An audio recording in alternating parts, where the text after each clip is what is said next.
पापों को माफ किया। मैं आपको बोलना चाहता हूँ, आज इंसान मुक्ति को प्राप्त करने के लिए, उद्धार को प्राप्त करने के लिए अपने अपने प्रयास कर रहा है, अपनी अपनी योजनाएं बना रहा है, लेकिन इंसान अपनी ताकत से आज तक कुछ नहीं कर पाया। तो सोचे वो मुक्ति कैसे पाएगा, वो उद्धार कैसे पाएगा।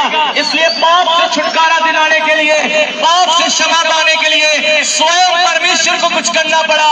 और बाइबल कहती है परमेश्वर ने अपनी जिंदगी को क्रूस के ऊपर दिया, और यीशु के अंदर से जो लहू बहा, उस लहू के द्वारा हमको पापों की क्षमा और पापों से छुटकारा मिला। क्योंकि यीशु के लहू के अंदर कोई गुनाह नहीं था, वो बेऐब लहू था, वो बेगुनाह लहू था। उसके अंदर पापों की रिहाई थी, पापों का छुटकारा था।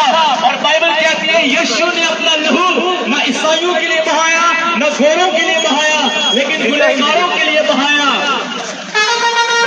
इसलिए मैं आपको एक चीज समझाना चाहता हूँ, प्रभु यीशु को आपको ग्रहण करना पड़ेगा।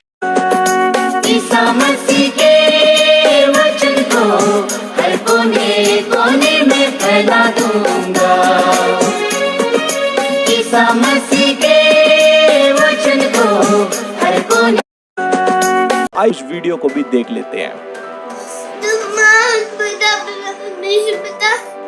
तुम्हारे लिए जीवन पिता, तेरा धन्यवाद करते हैं पिता। तूने हमारे अपना कीमती लहू बहाया पिता परमेश्वर पिता। तू समर्थी और जलाल पिता, तेरा धन्यवाद करते हैं पिता परमेश्वर पिता। तू राजा का राजा है पिता परमेश्वर पिता। यहाँ पर जितने इस बिल्डिंग में जितने भी लोग हैं, उनका आपके हाथ में सौंपते हैं पिता परमेश्वर पिता। ऐसे मुझे अपने बच्चे को अपने पंखों के आड़े में छुपा कर रखी है, बस आपने हमें अपने पंखों के आड़े में छुपा कर रखा जीसस।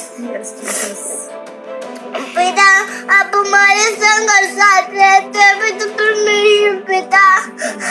आप हमेशा हमारे साथ रहे पिता परमेश्वर पिता। तो कभी हमारा।